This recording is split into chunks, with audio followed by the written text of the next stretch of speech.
Olá, pessoal.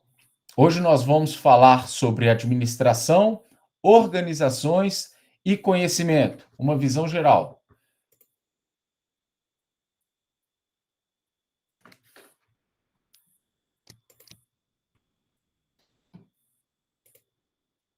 Bom, para iniciar a nossa aula, queria deixar uma reflexão de Peter Drucker, no qual ele diz que o conhecimento e a informação são os recursos estratégicos para o desenvolvimento de qualquer país. Os portadores desses recursos são as pessoas. Então, Peter Drucker deixa essa reflexão para a gente iniciar a discussão no que diz respeito às organizações e o conhecimento. Bom, nós estamos numa sociedade envolvida de várias organizações, e essas organizações possuem estruturas para toda a produção de produtos ou prestação de serviços, ou seja, estamos estruturados enquanto sociedade dentro ao meio de organizações que detêm a maior parte dos instrumentos para o nosso processo produtivo, seja produção de produtos, seja oferecendo algum tipo de serviço. Então, essas estruturas organizacionais, elas existem com essa finalidade.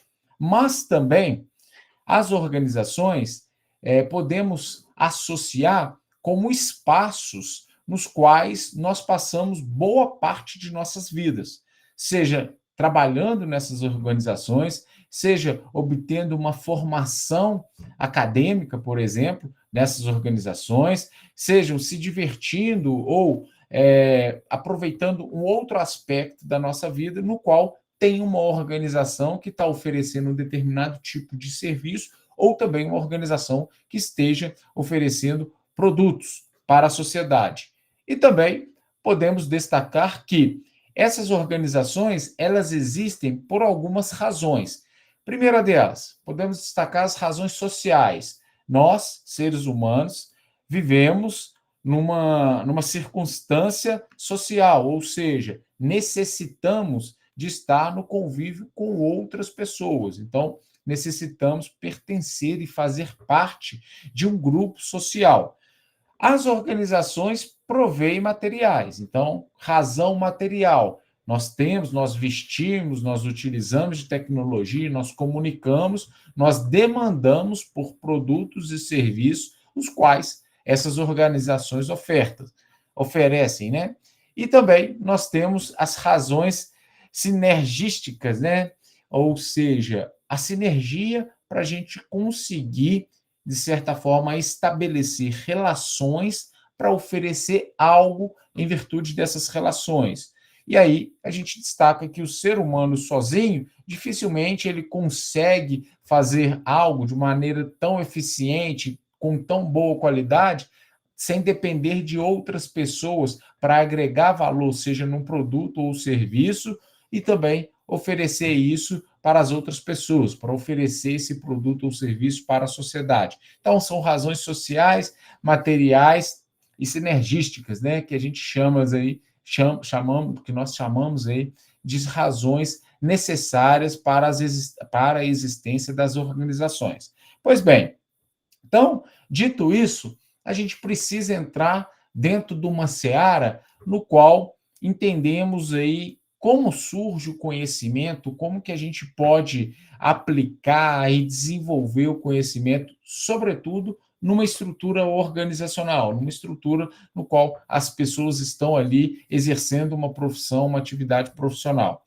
Então, o espiral do conhecimento ele é dividido entre quatro elementos: a socialização, a externalização, a internalização e também a combinação. Nesses quatro elementos, nós temos o chamado conhecimento tácito e também nós temos o chamado conhecimento explícito. Então, só para a gente relacionar a esses quatro elementos, primeiro, a socialização é o espaço no qual você vai compartilhar aquele seu conhecimento, que não necessariamente ele é um conhecimento formalizado, ou seja, conhecimento de vida, conhecimento com base nas suas experiências, que você detém e pode socializar isso com outras pessoas, ou seja, compartilhar e criar esse conhecimento tácito através de experiência direta. Então, um grupo de pessoas estão debatendo, conversando, dissertando sobre determinado realidade, sobre um fato ou um fenômeno específico, então estão socializando algo ali, compartilhando de suas experiências.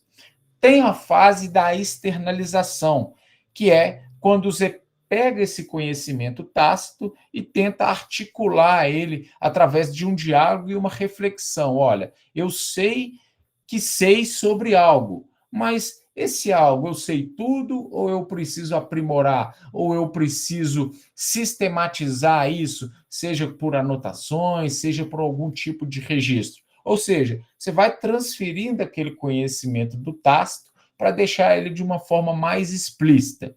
E a partir disso, você vai para outra fase, ou outro elemento que a gente chama aqui de combinação, que é esse processo de sintetização e também aplicação desse conhecimento explícito aliado à informação. Então, olha, eu detenho de determinado conhecimento, estou aplicando esse conhecimento, combinando com outras variáveis ou até mesmo com outras informações e conhecimentos que eu detenho.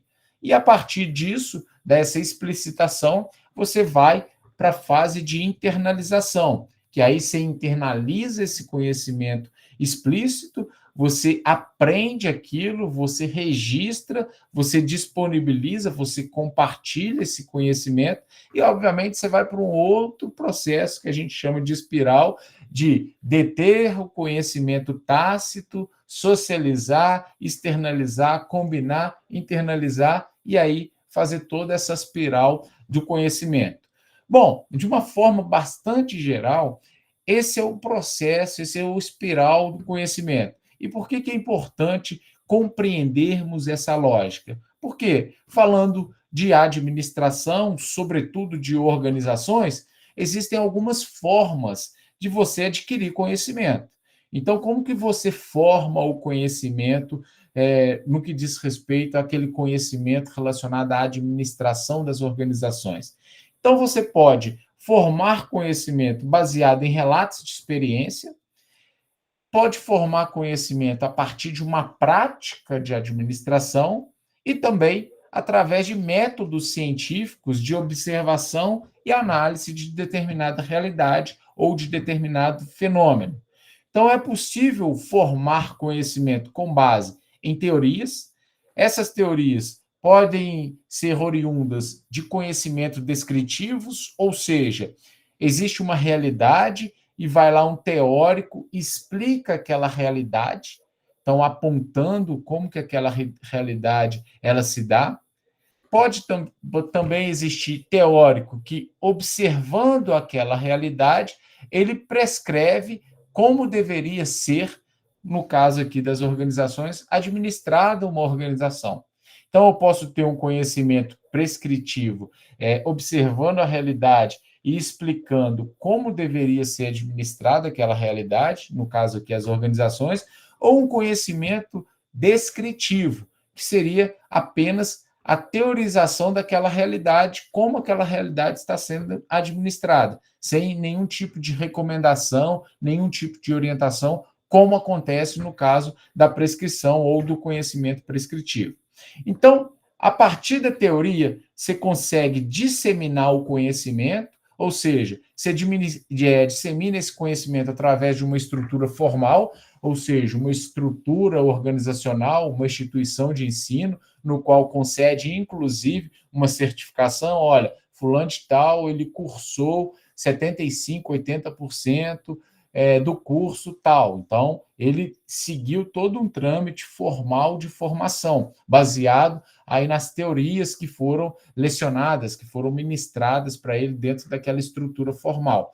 Mas também você pode adquirir o conhecimento, essa disseminação do conhecimento, ela pode ser adquirida de maneira informal. Então, hoje você pode adquirir conhecimento fazendo leituras de livros, revistas, artigos científicos, conteúdo de YouTube, conteúdo amplo aí disseminado na internet. Você não está vinculado formalmente a uma organização que pode até mesmo te conceder uma certificação, mas você está sendo instruído, adquirindo conhecimento de maneira informal, por diversas fontes possíveis. Então, você pode, além dessas fontes informais, contatos pessoais, você está num núcleo de pessoas que detêm conhecimento sobre um determinado assunto e a relação existente com esse grupo, isso vai te proporcionar adquirir conhecimento, lógico, talvez não tenha um método, talvez não tenha uma técnica, mas você compartilha daquelas experiências e gera um conhecimento relacionado a um determinado tema. Os livros, os artigos, treinamentos também são boas oportunidades de disseminar conhecimento de algo. Então, é uma forma de disseminação deste conhecimento, muitas vezes adquirida através de determinada teoria e passando aí para o compartilhamento com outras pessoas. E também é possível vocês terem conhecimento, adquirirem esse conhecimento através de prática. Então, vocês são submetidos a uma determinada realidade. Nessa realidade, vocês têm que tomar algumas decisões, aplicar algumas técnicas. Então, toda essa experiência prática de administradores dentro de uma estrutura organizacional, ela gera também conhecimento. Então, a formação do conhecimento de vocês pode ser através de teoria, vocês podem acessar várias formas dessa disseminação do conhecimento, ou vocês podem ser introduzidos em determinada estrutura organizacional, no qual, com a prática, vocês vão, naquela experimentação e erro, né? Vocês vão adquirindo conhecimento sobre determinada ferramenta ou prática, forma de decisão dentro de uma estrutura organizacional. Então, a grosso modo, nas organizações, existem essas formas de vocês adquirirem conhecimento, sobretudo conhecimento da administração. Bom, com isso, nós temos que a teoria, ela é uma representação abstrata do que se percebe da realidade. Por que que ela é abstrata? Porque ela vem da percepção de um ou mais autores, então ele vislumbra ou visualiza aquilo, e conforme todo o histórico, toda a bagagem que ele detém de vida, ele vai teorizar sobre aquela realidade que ele está observando. Mas ela supõe-se também uma certa abstração, porque cada pessoa ela tem um histórico de vida e ela pode perceber a realidade sobre uma perspectiva. Então, uma teoria ela pode ser inclusiva, combatida ou questionada com base em autores distintos. Então, dois autores, três ou mais, pode teorizar uma determinada realidade, um determinado fenômeno de maneira distinta. Então, essas teorias ela têm aí o seu elemento chamado abstração, que é importante considerar. Contudo, ela é muito importante nesse processo de formação e aquisição de conhecimento. Então, as teorias, elas são explicações, interpretações ou proposições de determinada realidade. Então, eu posso narrar uma realidade e explicar sobre alguns preceitos, o colega pode narrar sobre outros preceitos e a gente pode convergir sobre alguns aspectos ou até mesmo divergir sobre outros, ou eu posso também propor como se comportar ou como administrar determinada realidade, se a gente estiver referindo aí à realidade organizacional. Então, isso também são teorias, e isso pode gerar aí um conhecimento para que os administradores apliquem isso dentro de um contexto organizacional. As teorias da administração, elas são esses conhecimentos organizados, produzidos pela experiência prática dentro dessas organizações. Então, muitas organizações existem, vários teóricos foram lá para entender um fenômeno, entender um bom resultado ou um resultado ruim e chegar a algumas conclusões relacionadas a isso. E dentro da administração, nós temos o espaço que chamamos das escolas de administração, que são linhas de pensamento, ou seja, vários teóricos que seguem uma determinada linha de pensamento ou conjunto de autores, né, que usaram o mesmo enfoque para analisar e tratar a administração. Ou seja, nós temos lá alguns administradores que o enfoque deles é a eficiência organizacional, são as tarefas, as atividades que são executadas. Então, nós temos uma escola que tem essa linha de pensamento. Em contrapartida, nós temos outras escolas que vislumbram muito a pessoa, aquele ser humano que está executando aquelas atividades. O que motiva ele, o que faz ele produzir mais, o que faz ele aumentar a sua performance. Então, são linhas de pensamento que trabalham sobre esse parâmetro e vão seguir aí o seu processo de teorizar e de apresentar as explicações sobre determinadas realidades organizacionais e empresariais. Pois bem, dito isso, nós temos aqui que apontar as variáveis básicas da administração. E por que eu ressalto sobre variáveis básicas? Porque são bases para o administrador poder trabalhar e atuar, mas não são únicas, elas são as elementares, mas existem outras variáveis passíveis de influência do administrador e com essa influência, com essa ação sobre tais variáveis, ele pode melhorar o resultado organizacional. Então, vamos falar das tarefas. Um administrador ele pode chegar num processo ou ele pode ser contratado para administrar uma organização e melhorar seus resultados, e apenas atuando na variável tarefa, ele já pode gerar resultados aí de maneira satisfatórias ou observar aspectos que são passíveis de melhoria. Então, analisar cada tarefa que está sendo executada, tentar diminuir o tempo de execução dessas tarefas, tentar ser mais assertivos e evitar o retrabalho dessas tarefas, por exemplo, aí uma tarefa numa linha de produção, então ele pode aí fazer todo um mapeamento de movimento das pessoas e tentar otimizar o tempo que essas pessoas detêm para a execução das tarefas, criar um mapeamento dessas tarefas, mapear os processos e tentar, obviamente, ser mais eficiente no que diz respeito ao tempo. Mas também nós temos a chamada variável estrutura. Então, as organizações, elas possuem suas estruturas. Então, você tem lá o presidente da organização, o corpo diretivo, o nível de gerência organizacional, a área operacional. Então, as organizações, elas podem ser subdivididas. Então, tem lá os organogramas. Nós temos gerente de produção, nós temos gerente de logística, nós temos gerente financeiro, gerente de pessoas. Então, a estrutura ela pode ser modificada no sentido de se tornar essa organização mais eficiente.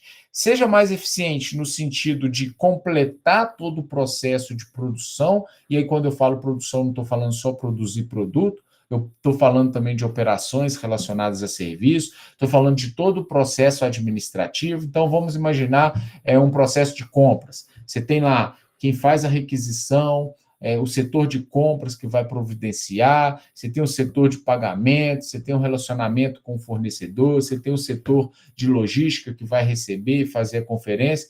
Então, toda essa estrutura, ela pode ser pensada de forma a agir ou de atuar de maneira sinérgica, evitando aí o desperdício, ou utilizando um menor tempo para a execução das tarefas. Então, observem que a estrutura é uma outra variável no qual o administrador, o gestor, pode chegar numa organização no sentido de melhorar essa organização em nível de resultado. Olha, vamos tentar reestruturar essa organização, eliminar alguns postos de trabalho, otimizar algumas informações no sentido de melhorar essa organização no que diz respeito ao seu resultado operacional. Bom, um outro elemento que também o administrador pode atuar e, inclusive, observar os seus impactos é o ambiente. E aí, quando eu falo ambiente, eu estou falando tanto do ambiente interno quanto também do ambiente externo. O que essa organização ela pode sofrer, o que essa organização pode ser influenciada. Então, um gestor que tem conhecimento relacionado a câmbio, política, aspecto legal, aspecto tecnológico, aspecto social, ambiental, ele pode observar as movimentações do ambiente externo e antecipar mudanças e aproveitar oportunidades ou até mesmo mitigar algumas ameaças que a empresa ou organização ao qual ele está representando e atuando, ela vai sofrer com aquelas mudanças. Então, olha, é uma empresa multinacional e teve uma variação cambial. Então, ele pode observar essa mudança no ambiente, se preparar para um determinado tipo de problema, ou até mesmo se preparar para aproveitar uma oportunidade que essa variação de câmbio pode proporcionar àquela multinacional. Então, observe que o gestor que tem essa visão, essa ampla visão de ambiente, ele pode fazer uma leitura muito importante para aquela organização, para que aquela organização aproveite aqueles momentos que devem ser aproveitados ou que ela tome alguma medida, alguma providência de uma determinada mudança cambial, mudança econômica, mudança política que possa afetar as operações daquela organização. E ainda nós temos também a tecnologia. A tecnologia pode fazer totalmente a diferença na organização. E aí eu não falo somente dessas organizações que têm o seu principal portfólio aí, elementos e produtos tecnológicos. Não, uma organização ela pode incorporar uma tecnologia que vai trazer economia de energia, mais eficiência, mais assertividade, otimizar a produção. Então, o gestor que atua sobre a variável tecnologia, ele pode observar ou ele pode criar estratégias de melhoria de resultados naquela organização baseado apenas na tecnologia que está embarcada, na tecnologia que está sendo utilizada dentro daquela organização. E ainda nós temos as pessoas, que seriam aí os elementos mais relevantes dentro dessa organização, a variável mais relevante. Então, o gestor ele pode chegar dentro dessa organização, atuar especificamente nessas pessoas, às vezes sem mexer muito em tarefa, em estrutura, sem análise ambiental, tampouco aí implementar uma nova tecnologia, mas tentar motivar essas pessoas, treinar essas pessoas, buscar que essas pessoas performam mais dentro daquela estrutura organizacional, trabalham de uma forma mais engajada em nível de equipe e assim obter melhores resultados. Então, de uma forma bastante geral, são algumas das variáveis básicas aí da administração, no qual os teóricos da administração vão, obviamente, apontar algumas medidas, algumas soluções para os problemas existentes nas organizações. Então, nós temos aí a administração científica, que os teóricos focam muito nas tarefas, nós temos a teoria clássica, que já inclui a estrutura dentro dessas mudanças, nós temos a teoria das relações humanas, que o foco é na variável pessoas, e assim sucessivamente os teóricos vão dando as suas complementações, as suas contribuições com base em cada uma dessas variáveis. Bom, dito isso, deixo aí uma reflexão final para vocês. Essa reflexão é do Chiavenato. Muito embora as organizações não sejam criadas apenas para ter pessoas, não existem organizações sem a presença delas. Pessoal, então é isso. Agradeço a todos.